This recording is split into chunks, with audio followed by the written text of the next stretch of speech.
не верувам дека знаете, пошто јас како автор со Сдруженијето за авторски права, нели, имаме големи борби во тоа време. Дали знаете дека кога баравме ние да се направи 30% македонска музика, дека имаме обструкција, први политичка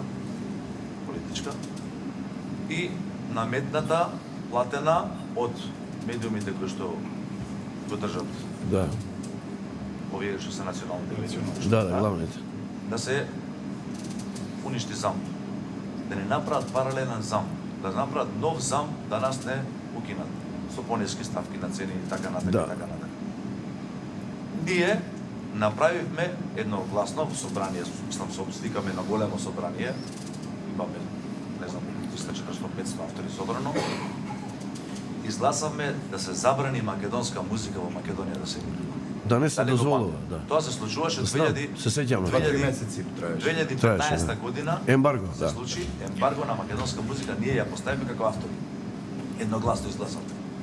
Што се случи тогаш, дали знаете? Никој од владата тогашна не мрдна со прст. Никој не реагираше. Медиумите лабави, викаат пошто ќе нема да пуштам. Не ни треба македонска музика. Да, буквално така беше. Големиве телевизии има закупено. Тоа не беше влада. Тоа беа донесени луѓе за одредени ситуации. Или тоа беше владата на Груевски. На Груевски беше. При крај. 2016. Да, 2015. На крај. На крај. Добро, не знае кај Тоа тира. беше истовремено со шарената револуција. Да, па тоа Зато ги мислија не дека знае се кај тира.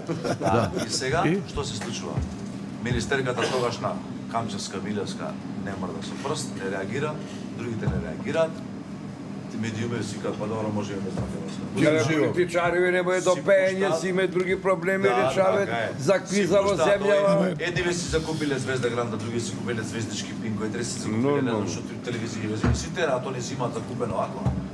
И нема мрдање ништо. Реклами си одреси, Почна дебата на медиум, излезе некоја дебата, тогаш беше Коправ, председател на управен одбор, со министерката, излега овие што се заштитнициве на ова ништување во наше. Почна да се буна, да се прават ваму таму, па што правите фестивали, ви се катастрофа, Копров вика, па како да ни се катастрофа кога на главните телевизии у прайм тајм ми пуштате србиве како се запознале Шабани и не знам која или овој или оној, наместо да пуштате Наум или да пуштате македонска песна, во петок највечер или во прайм тајм или сабота највечер. Така, како сакате да ни видат успешни фестивали, така имаше дебата галама. Застанаме ние цврсто, ја прекинаме музиката.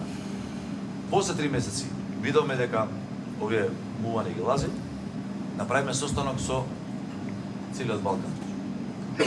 Направи состанок со цел Балкан. И дојде поддршка од другите земји. Поддршка добивме од Србија, од Црна Гора, од Босна, од Хрватска, од наместо од владата, од Бугарија. Да. И они рекоа, што е проблемот, вака и вака сака да ни го укинат ЗАМ, а странциве наши, комшиеве наши добри парички земјат од нас, пошто се емитува доста на музика. Вика сака да го укинат ЗАМ, пуштија дописно писмо до ЗАМ дека и ние прекинуваме наша музика во Македонија. Не сме ни хрватска, ни српска.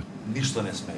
Тоа се освестија политичариве и дојде министерката, ама чека ве молам дај ќе го решиме ова после нова година, јас ќе бидам тука ќе застанам. Некако се реши, ЗАМ остана во живот.